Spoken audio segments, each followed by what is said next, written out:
Imos meterlle man a un deses erros de Hibernate que son un auténtico crevacabezas. Sí, un deses que para en seco a calquera, pero que, una vez que o entendes, revélache un concepto clave sobre cómo funcionan estas ferramentas. A ver, para empezar, parémonos a pensar nisto un segundo. O noso código orientado a obxectos, como o Java e as bases de datos de toda a vida relacionais, pois non ven o mundo da mesma maneira. Un pensa en obxectos, herdanzas, relacións complexas e o outro pensa en tábuas, filas e columnas. Esta fricción é un problema clásico no desenvolvemento. E ollo, que non o digo eu, esta cita sae do propio manual de Hibernate. O nome técnico para este lío é desaxuste de impedancia obxecto relacional, unha forma así moi elegante de decir que andar traducindo entre estes dous mundos é un traballo pesado e que nos come muitísimo tempo. E aquí é exactamente onde entra en xogo a Hibernate. Naceu precisamente para ser esa ponte, para automatizar toda esa traducción entre o noso mundo de obxectos en Java e as tabos da base de datos. A técnica que usa chámase mapeo obxecto relacional, o ORM, que seguro que soa familiar. A súa función é xusto esa, encargarse de mapear as nosas clases de Java a tábuas, os nosos atributos a columnas, basicamente fai o traballo sucio por nós. De feito, o obxectivo de Hibernate non é ningunha broma. A súa meta é liberarnos nin máis nin menos do 95% das tarefas comuns de persistencia de datos. É unha ferramenta pensada para a máxima eficiencia, sen dúbida. Pero claro, que pasa cando esta ponte tan maravillosa, esta automatización, rompe? Pois que nos atopamos con erros que, de primeiras, parecen non ter nin pés nin cabeza. E iso lévanos directamente ao protagonista da nosa análise de hoxe. Aí está, a mensaxe de erro na súa totalidade. O obxecto referencia unha instancia transitoria non guardada. Garde a instancia transitoria antes de facer flush. A primeira vista, isto soa chinés, verdade? Que diaños é unha instancia transitoria? E por que non se guardou? Pois esa é a pregunta do millón. Para solucionar este erro non chega con buscar en Stack Overflow e copiar e pegar a primeira solución que vexamos. Non. Temos que entender que significa exactamente transitorio dentro do universo de Hibernate.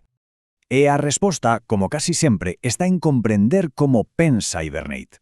Porque Hibernate non ve os nosos obxectos como simples datos, non, veos como entidades que pasan por un ciclo de vida, que teñen diferentes estados.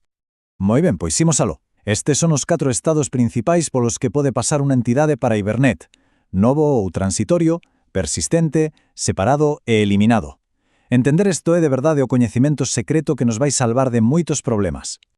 O estado transitorio é o máis sinxelo de todos. É, simplemente, un obxecto Java que acabamos de crear co noso new de toda a vida. Neste punto, Hibernate non ten nin idea de que existe. Non está ligado a ninguna sesión, nin a ninguna fila da base de datos. É un completo descoñecido para o sistema.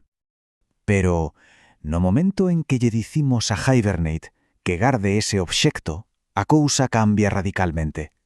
O seu estado pasa a ser persistente. A partir de aí, Hibernate xa o ten fixado e o está xestionando. Calquera cambio que fagamos nese obxecto será detectado e, cando toque, sincronizado coa base de datos. Xa non é un descoñecido, agora é un cidadán de primeira no mundo da persistencia. Entón, aquí está o miolo da cuestión. O erro salta cando mesturamos estes estados. Imaginemos, temos un obxecto pai que Hibernate xa coñece, é dicir, está en estado persistente. Ahora, creamos un obxecto fillo novo que está transitorio e lle asociamos ao pai.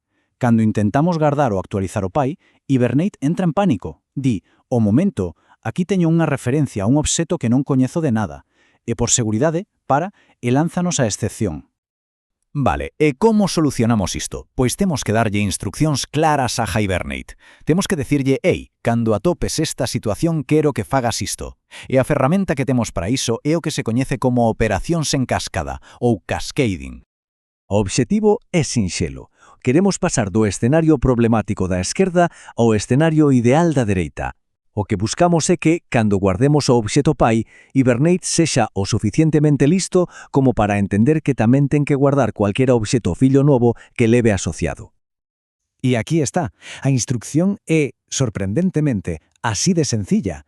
Na anotación que usamos para definir a relación entre o pai e o fillo, ya sexa un add onto one ou un add one to many, só temos que engadir este pequeno parámetro, cascade igual a cascadetype.all. Como explica xenialmente esta resposta de Stack Overflow, o que fai esta línea de código é delegar a xestión.